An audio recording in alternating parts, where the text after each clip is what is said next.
अस्सलाम वालेकुम नादरीन, आप यूट्यूब चैनल देख रहे हैं। मैं इमरान खान हूँ। डोनाल्ड ट्रंप ने एक मरतबा फिर जंगबंदी में तौसीह कर दी है। यानी डोनाल्ड ट्रंप का तो अजीबोगरीब हाल कर दिया ईरान ने। ऐसा लगता है कि ईरान को बिल्कुल पता है और उसकी गहरी नज़र है कि डोनाल्ड ट्रंप पे अमेरिका में कितना दबाव है। अब वो इस दबाव को इस्तेमाल भी कर रहा है। ईरान को इस बात का आइडिया है कि अमेरिका दुनिया में तनहा होता जा रहा है, उसके पुराने सारे साथी उसको छोड़ गए हैं और इस वक्त आलमी सतह पे उसको वो हमायत हासिल नहीं है जो माजी में हुआ करती थी। जबकि डोनाल्ड ट्रंप की अपनी हुकूमत और पोजीशन अमेरिका के अंदर काफ़ी कमज़ोर है और वो मिड टर्म इलेक्शन जीतने की पोजीशन में भी नहीं है। इन सारी चीज़ों को देखते हुए और डोनाल्ड ट्रंप के और अमेरिका के बदलते हुए मुतालबात को देखते हुए ईरान ने साफ इनकार कर दिया। पाकिस्तान ने बड़ी कोशिश की, ईरानियों से बात की, अमेरिकन से बात की, बार बार बात की और कोशिश की किसी तरह ये मुज़ाकरात दोबारा इस्लामाबाद में हो। आबना हुरमुज़ तो बंद है, रावलपिंडी भी बंद है। पिछले 3-4 दिन से रावलपिंडी के शहरियों का जीना हराम किया हुआ है और जो दोनों शहर हैं रावलपिंडी और इस्लामाबाद, वहाँ पे कभी छापे मारे जाते हैं, कभी रास्ते बंद किए जाते हैं, कभी मार्केटें बंद की जाती हैं। अजीबोगरीब सूरत हाल पैदा कर दी गई थी, लेकिन वो मुज़ाकरात जो होने थे वो नहीं हो पाए। यहाँ मेरे पास खबर है डोनाल्ड ट्रंप ने एक मरतबा फिर जंगबंदी का ऐलान कर दिया है कि जंगबंदी में मैं तौसीह कर रहा हूँ, लेकिन इस मरतबा उसने ड्यूरेशन नहीं बताया कि कितने अरसे के लिए किया है।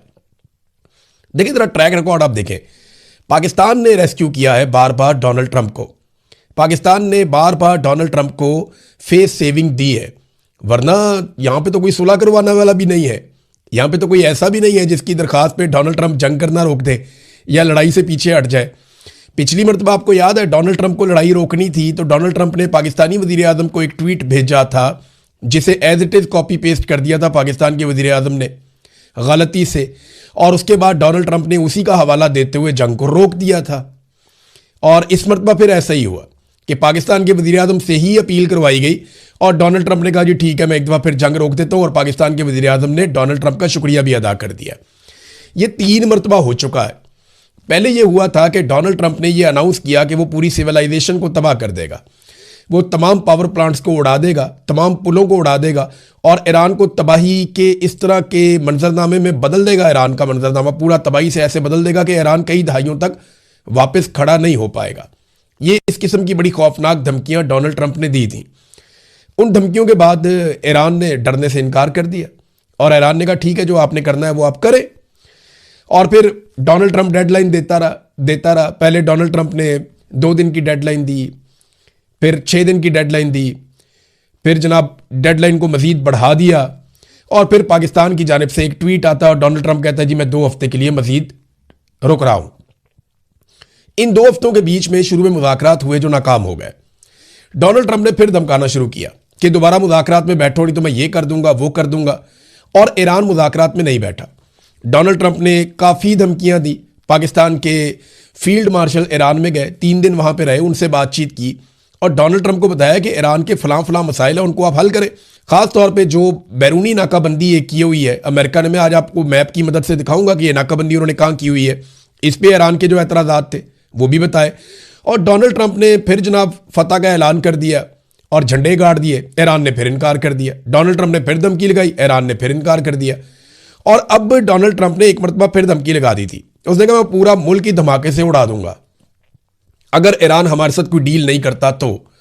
साथ ही डोनाल्ड ट्रंप ने यह भी कहा था आज से 1 दिन पहले, यानी कल के दिन में डोनाल्ड ट्रंप ने कहा था कि मेरा कोई इरादा नहीं है कि मैं जंगबंदी के अंदर तौसीह करूं या जंगबंदी जो है वो जारी रहे।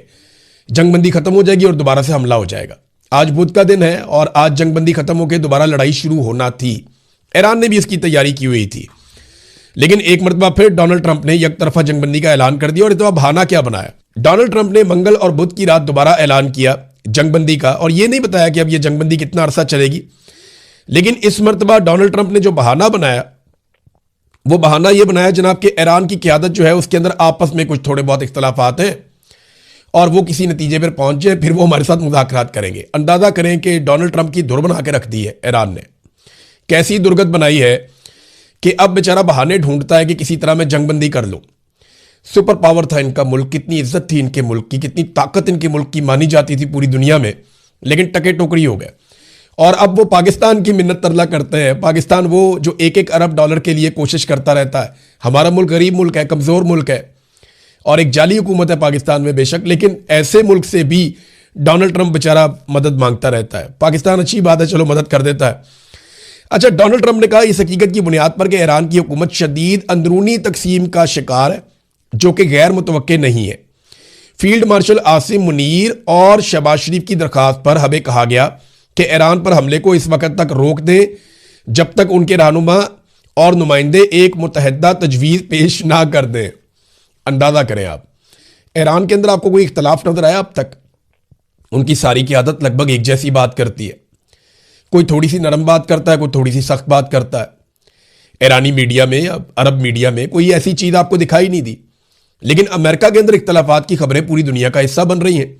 सारी दुनिया को पता है कि शदीद तरीन इख्तलाफात हैं अमेरिका के अंदर। बार बार वहां पे कभी इस्तीफे सामने आ जाते हैं, कभी आर्मी चीफ को वहां से ओहदे से हटा दिया गया, 21 जर्नैलों को फारिग कर दिया गया। ये सारा कुछ तो अमेरिका में हो रहा है। ईरान में तो उनके लोग मारे गए, इसके बावजूद वहां पे कोई इख्तलाफ सामने नहीं आया। बार डोनाल्ड ट्रंप ने अब ईरान के अंदरूनी इख्तलाफात को बहाना बनाकर जंगबंदी को आगे बढ़ा दिया। भाई अगर अंदरूनी इख्तलाफात थे तो ईरान कोई रिक्वेस्ट कर देता ना कि जंगबंदी मजीद बढ़ा दे। ईरान ने जंगबंदी बढ़ाने की रिक्वेस्ट नहीं की, बल्कि ईरान ने इस मरतबा जो फाइनल धमकी है वो ईरान ने दी हुई थी। ईरान ने यह कहा था, और यह बाकायदा इसके ऊपर खबरें हैं, आलमी मीडिया ने यानी मिरर के ऊपर यह खबर छपी हुई है कि ईरान ने सीज फायर खत्म होने पर अमेरिका पर जहन्नुम के दरवाजे खोलने और बहुत सारे नए सरप्राइज देने का दावा किया हुआ है। और ईरान ऐसा कर सकता है क्योंकि उसने तैयारियां की हैं इस बीच में। अब यहां पे जो ईरान की जानिब से एक धमकी दी गई थी साफ, वो ये थी कि अमेरिका ने अगर पड़ोसी ममालिक से हमारे ऊपर हमले किए, यानी जो गल्फ ममालिक है, खलीजी ममालिक है, अगर वहां से हमारे ऊपर हमले किए तो उनकी ऑयल तनसीबात को हम तबाह कर देंगे। ये ईरान ने खबरदार किया था कि अब किसी भी सूरत अपने ममालिक को ईरान के खिलाफ आपने इस्तेमाल नहीं होने देना। और ये पासदारान इनकलाब के एरोस्पेस कमांडर माजिद मूसवी ने यह स्टेटमेंट दिया था, जिन्होंने मिसाइल और ड्रोन दागने होते हैं, साफ कह दिया था। और इस मरतबा जो सारा बोझ है वो अरब ममालिक के ऊपर पड़ना था, क्योंकि इन्होंने अटैक सीधा अरब ममालिक के ऊपर कर देना था। अब ट्रंप की धमकियां काम नहीं की, ईरान नहीं माना। जेडी वेंस बार बार तैयारे की तरफ देखते रहे, वो वहां से फ्लाई नहीं कर सके। पाकिस्तानी बार बार रनवेज की तरफ देखते रहे कि अमेरिकन आएंगे, ईरानी आएंगे, वो आए नहीं। और ये उन दोनों का फैसला है, यानी ईरान ने ना आने का फैसला किया और ईरानी अगर नहीं आते तो अमेरिकन के आने का फायदा नहीं है, उन्होंने भी ना आने का फैसला किया। तो पाकिस्तान ने अपनी कोशिश की लेकिन कामयाबी नहीं हुई। अब ईरान ने एक और बात की है कि जो बंदरगाहों का मुहासरा किया जा रहा है अमेरिका की जानिब से, ये जंग के मुतरादिफ है। उन्होंने कहा हम इसको जंग ही समझते हैं जो आपने हमारी बंदरगाहों के गिर्द एक मुहासरा कायम किया हुआ है। ये एक तरह की जंग है और ये जंग के मुतरादिफ है। अब इसका ईरान क्या जवाब देता है? देखिए, अमेरिका के लिए प्रॉब्लम आने वाले दिनों में पैदा होगा। जैसे जैसे खित्ते के ममालिक में तेल की गैस की किल्लत पैदा होगी तब अमेरिका का इम्तिहान बढ़ेगा।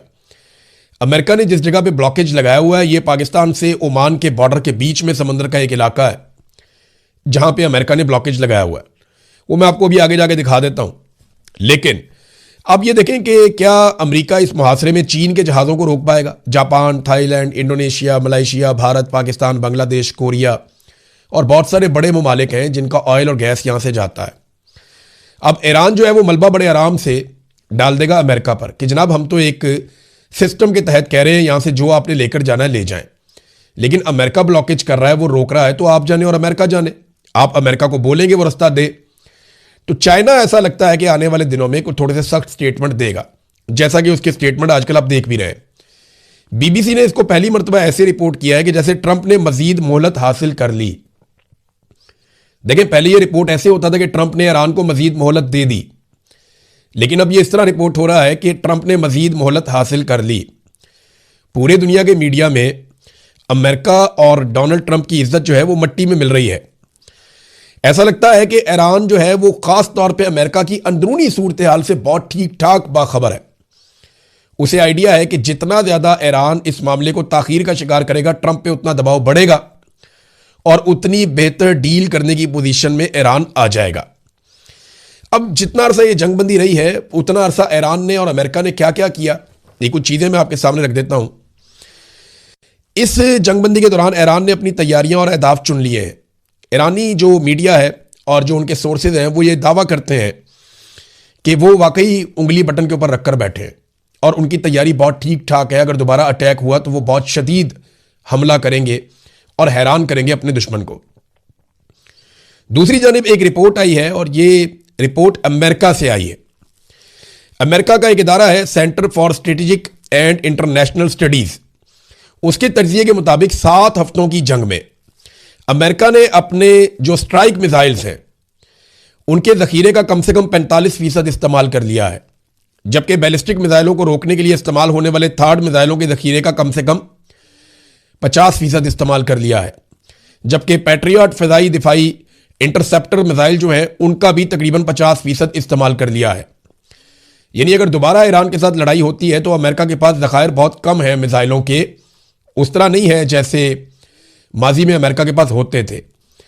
अच्छा, अगर अमेरिका दोबारा ये मिसाइल हासिल करना चाहे, लगभग आधे मिसाइल अमेरिका के चल गए हैं, अगर यही मिसाइल अमेरिका दोबारा हासिल करना चाहे तो उसको 3 से 5 साल का अरसा दरकार है। अगर वो बड़ी अच्छी रफ्तार से बनाए तो 3 साल, वरना नॉर्मली ये 5 साल में इतने मिसाइल अमेरिका तैयार करता है। और ये एक अमेरिकन इदारे की रिपोर्ट है जो मैंने आपके सामने रखी है। बैन अल-अक़वामी सतह पे ये रिपोर्ट जो है वो काफ़ी हद तक पब्लिक हो चुकी है। अमेरिका ने खित्ते में अपनी फौजी कुव्वत को बढ़ाया और अपने फौजियों की, जहाज़ों की तादाद को बढ़ाया, लेकिन क्या इससे अमेरिका ज़्यादा बड़ी तबाही फैलाएगा? तो बात तो सही है कि जितने ज़्यादा हथियार होंगे अमेरिका की तबाही फैलाने की सलाहियत उतनी बढ़ेगी। लेकिन एक दूसरी बात भी है, जितनी ज़्यादा अमेरिका की इस खित्ते में मौजूदगी होगी, ईरान के लिए टारगेट्स भी उतने ही ज़्यादा होंगे। यानी जितने फौजी होंगे, जितने हथियार होंगे, जितने अड्डे होंगे अमेरिका के, ईरान उतने ही ज़्यादा जवाबी हमले कर सकेगा और उतनी ज़्यादा तबाही फैला सकेगा। यह भी एक हकीकत है, इससे भागा नहीं जा सकता। अच्छा, जंगबंदी के दौरान ईरान ने अपने इत्तेहादियों से शानदार सफारतकारी की है और मजीद सपोर्ट आलमी सतह पर हासिल की है। अमेरिका या डोनाल्ड ट्रंप आलमी लेवल के ऊपर अपने इत्तेहादियों को मनाने में अभी तक कामयाब नहीं हो सके, अपने पुराने इत्तेहादियों को इकट्ठा नहीं कर पाए। अरब ममालिक में एक बदएतमादी पैदा हुई है कि अमेरिका क्या इनका तहफ़्फ़ुज़ कर सकता है और वो दीगर ऑप्शंस के बारे में सोच रहे हैं। अरब किन ऑप्शंस के बारे में सोच रहे हैं, जरा थोड़ी देर यहां पे हम इस वीलॉग को रोकते हैं और आपको मैप पे लेकर चलते हैं और मैप में आप देखिए कि अरबों के दिमाग में अब क्या चल रहा है।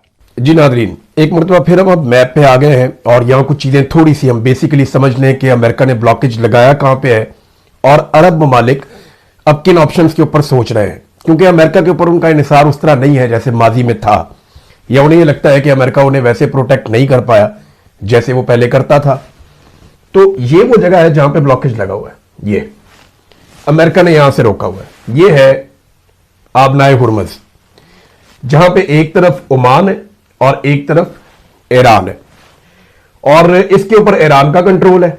यहां से सारा तेल निकल कर जाता है दुनिया में और यहां पे अमेरिका ने ब्लॉकेज लगाया हुआ है इस जगह पे। अब जो जहाज यहां से गुजरकर बाकी दुनिया की तरफ जाना चाहेंगे उन्हें अमेरिका रोक सकता है और यही हथियार अमेरिका लगातार इस्तेमाल कर रहा है। सऊदी अरब क्या सोच रहा है, यूएई ने कौन सी नई तजवीज निकाली है और उसके ऊपर वो गौर कर रहे हैं। ऐसा नहीं है कि ये फौरी तौर पे हो जाएगा, ये प्रोजेक्ट 10-10 साल बाद औकात ले जाते हैं या इससे ज्यादा वक्त भी लग जाता है। जदीद मशीनों के साथ भी करें तो बहुत टाइम लग जाता है। अब मैं आपको एक्चुअली बताता हूं कि सऊदी अरब के दिमाग में क्या चल रहा है। वो यहां से एक बड़ी पाइपलाइन बिछाना चाहते हैं रेड सी तक, यानी सारे जो वसाइल है वो यहां पे, कतर के पास गैस है, कुवैत के पास गैस और पेट्रोलियम मसनूआत है, सऊदी अरब के सारे ज़खायर इस तरफ है, यूएई के ज़खायर इस तरफ है और ईरान के ज़खायर भी इस तरफ है, इराक के भी यहीं पे है और अमेरिका के बहुत सारे वफादात, उनकी कंपनियां यहीं पे काम करती हैं इस रीजन में। ये वो सारा रीजन है, ये वो सारा रीजन है जहां पे वो काम करते हैं। ये हिस्सा ईरान के पास है, बाकी दीगर ममालिक के पास है और सारे वसाइल यहीं पे। अब अगर यहां से आबने हुर्मुज़ को बाईपास करके वो चाहते हैं कि दुनिया को तेल, गैस, बाकी चीजें वो फराहम करें, तो एक रास्ता तो यूरोप के लिए ये है कि यहां से वो रेड सी तक एक ऐसे पाइपलाइन बिछाएं। इसी पाइपलाइन को कुवैत भी इस्तेमाल करे, कतर भी इस्तेमाल करे, यूएई भी इस्तेमाल करे, बहरीन भी इस्तेमाल करे, सऊदी अरब भी इस्तेमाल करे और एक अच्छी खासी पाइपलाइन बिछाकर, जैसे कि पहले एक पाइपलाइन यूएई ने बिछाई हुई है, यूएई ने यहां से लेकर यहां तक एक पाइपलाइन बिछाई हुई है। ये फजीरा पाइपलाइन है लेकिन वो इतनी इफेक्टिव नहीं है, ठीक ठाक उसमें से फिर भी फ्यूल चला जाता है। तो यूएई ने एक बिछाई भी हुई है और उसको नुकसान भी पहुंचा था पीछे लड़ाई के दौरान। पाइपलाइन का एक मसला यह भी होता है कि आप एक मिसाइल मारे, कहीं से भी आप पाइपलाइन को तबाह करें, उसके बाद वो नकारा हो जाती है और फौरी तौर पे आप बैठ जाते हैं फारिग होकर। बहरहाल ये एक प्लान है कि यहां तक पहुंचाया जाए। जो इसराइल का प्लान था वो ये चाहता है कि वो यहां तक पहुंचाए पाइपलाइन, ताकि इसराइल सारे मगरबी ममालिक को पेट्रोलियम मसनूआत बेचे जो यहां से जाएं। बहरहाल ये इनका प्लान है। यूएई क्या सोच रहा है ये जरा आप देखिए। ये जनाब यूएई का मैप है। पहले आप समझ लें कि यूएई है कहां तक। ये गल्फ ऑफ ओमान में जाता है, गल्फ ऑफ पर्शिया से, यानी ये है आबने हुर्मुज़। ये आबने हुर्मुज़ है। ये जो छोटा सा ब्राउन एरिया आपको नजर आ रहा है ना, ये ओमान का है। यूएई का प्रॉब्लम ये है कि आबने हुर्मुज़ के एंड तक यूएई नहीं जाता। यहां पे ये यूएई का नक्शा है, ये यहां तक आता है और ये रेड लाइन के साथ साथ नीचे से यहां आ जाता है। ये इधर यूएई है। ओमान का एक हिस्सा ओमान से कटा हुआ है और वो हिस्सा ये है, ये, और यही हिस्सा आबने हुर्मुज़ के ऊपर जाकर लगता है। तो ईरान इसीलिए कहता है कि आबने हुर्मुज़ ये वो एरिया है, इसके ऊपर कंट्रोल होना चाहिए ईरान का और ओमान का, क्योंकि यहां पे नक्शे में यूएई मौजूद नहीं है। तो यूएई ने एक नया फॉर्मूला निकाला, वो मैं भी आपको आगे दिखाता हूं। उनका फॉर्मूला ये है कि वो यहां से लेकर यहां तक समंदर खोद देंगे, यानी जमीन को इतना ज्यादा खोद देंगे यहां से यहां तक कि बड़े बड़े बहरी जहाज, जैसे कि नहर स्वेज मैंने आपको बताया था कि वो मिस्र ने अपने बीच में एक बहुत चौड़ा रास्ता बनाया और एक समंदर को दूसरे समंदर से मिला दिया, उस पर उन्होंने बहुत पैसा बनाया। अब यूएई का फॉर्मूला यह है कि वो यहां से फुजीरा तक एक बहुत बड़ा समुद्री रास्ता बनाएंगे। कैसे बनाएंगे जरा ये देखिए आप। ये नक्शा उन्होंने दिया है, ये देखें। यहां से ये स्टार्ट होता है समंदर पूरा, ये आता है और ये यहां तक आ जाता है। तो इन्होंने आबने हुर्मुज़ को बाईपास करके ये जो पर्शियन गल्फ है इसको गल्फ ऑफ ओमान के साथ मिला दिया, और इससे वो ये सोचते हैं कि उन्हें ये फायदा होगा कि इस एरिया में से गुजरना नहीं पड़ेगा। लेकिन ये कितना अरसा लगेगा इसके बारे में कुछ नहीं कहा जा सकता। एक तजवीज ये भी आ गई है कि इस तरीके से जान छुड़ाई जाए। अच्छा, ये एक बहुत बड़ा डेवलपमेंट का प्रोजेक्ट भी बन जाएगा। जैसे ये साथ साथ इन्होंने पहले आपने देखा ये बहुत बड़े बड़े इन्होंने एरियाज बनाए हुए हैं, बहुत महंगे एरियाज। ये दुनिया के महंगे तरीन रिहायशी विलाज यहां पे हैं। तो अगर बीच में समंदर आएगा तो इसको भी उसी तरह सजाएंगे। मैं आपको दिखाता हूं कैसे। ये देखें, ये उनका आइडिया है।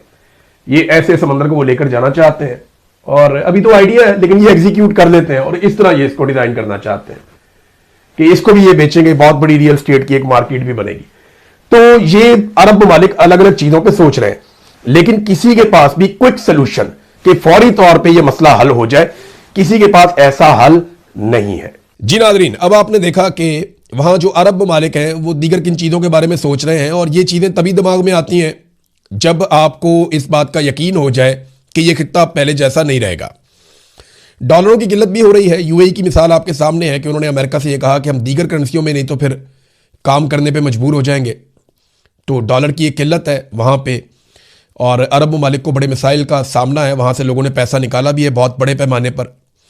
अगर ईरान, एक और चीज़ है और एक सवाल है मेरा कि अगर ईरान और खलीजी ममालिक के बीच में एक नया चैनल खुल जाता है, उनमें आपस में बातचीत होती है, जो आबने हुर्मुज़ समेत दीगर मामलात के ऊपर टेबल पे बैठ जाते हैं, तो अमेरिका का पत्ता तो हमेशा के लिए साफ हो जाएगा। देखें ना, बरतानिया ने इस बीच में एक इत्तेहाद कायम करने की बात की थी, जिसमें यूरोपीय ममालिक के अलावा खलीजी ममालिक और दीगर कुछ ममालिक मिला के लगभग 50 ममालिक मिलकर एक इत्तेहाद बनाने की कोशिश कर रहे थे। और यह इत्तेहाद अमेरिका की मदद और शमूलियत के बगैर आबने हुर्मुज़ समेत दीगर मामलात के ऊपर ईरान के साथ मामलात करने का सोच रहा था। अगर अमेरिका के बगैर दुनिया यहां पे अमन अचीव कर लेती है तो अमेरिका एक ऐसी पार्टी बन जाएगा जिसे सारे कहेंगे जी आप लड़ाई बंद करें, हम खुद संभाल लेंगे।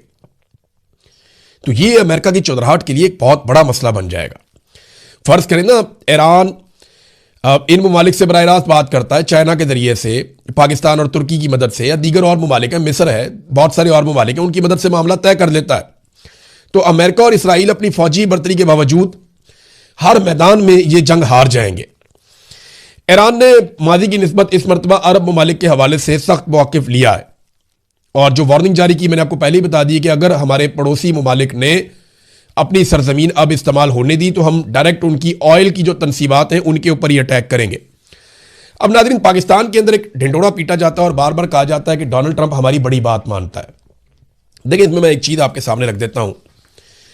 डोनाल्ड ट्रंप पाकिस्तान की बात नहीं मानता। पाकिस्तान डोनाल्ड ट्रंप की बात मानने पर मजबूर है, क्योंकि यहां पे एक जालिम रजीम है जो इंसानी हकूक की खिलाफ वर्जियां करके, मैंडेट चोरी करके जबरदस्ती आकर बैठा हुआ है। एक ऐसे फील्ड मार्शल हैं जिन्होंने एक्सटेंशन ली हुई है और इस्तिस्ना लिया हुआ है, और एक जाली हुकूमत उन्होंने अपनी मर्जी की बनाई हुई। अब ये लोग मिलकर अमरीकी सदर के साथ बेहतरीन ताल्लुकात कायम रखना चाहते हैं, और जो वो कहता है ये वो कहते हैं, जैसा वो कहता है वैसा ये करते हैं। अगर देखें ना, इतने इनके अमेरिका के साथ ये कह रहे हैं जी वो हमारी बात मानता है, हमारे बड़े अच्छे ताल्लुकात हो गए हैं, तो जरा 100-200 अरब डॉलर की सरमायाकारी ले आए ना पाकिस्तान में। अगर अमेरिका इतनी बात मानता है तो सरमायाकारी लाकर दिखाओ पाकिस्तान में। अगर इतनी बात मानता है तो भारत से अपना पानी छुड़वा ले। अगर इतनी बात मानता है तो उसके साथ मसला कश्मीर पे बात कर ले, वो हल करवा ले, और इसराइल से सीज फायर पे आमादगी करवा ले। देखें ना, आप बोर्ड ऑफ पीस में भी आप कहें ना अमेरिका को, इसराइल के ऊपर बार बार फलस्तीन पे हमले क्यों कर रहा है इसराइल, वहां से भी सीज फायर के ऊपर अमल दरामद करवाएं। फिर IMF की शराइत ही आप नरम करवा लें अगर इतनी वो आपकी बात मानता है तो, या कोई कर्जे अपने माफ करवा ले, या कोई सूद अपना माफ करवा ले, या ईरान और रशिया से, जैसे इंडिया ले रहा है गैस और पेट्रोल वहां से रशिया से और ईरान से वो लेता है, वैसे ही आप भी कोई रास्ता निकाल लें अगर अमेरिका आपकी इतनी बात मानता है। तो सादी बात यह है कि अमेरिका बात कोई नहीं मानता हमारी, हम उसकी बात मानते हैं, जो वो कहता है वैसा हम करते हैं। और ईरान पाकिस्तान को स्ट्रेटेजिकली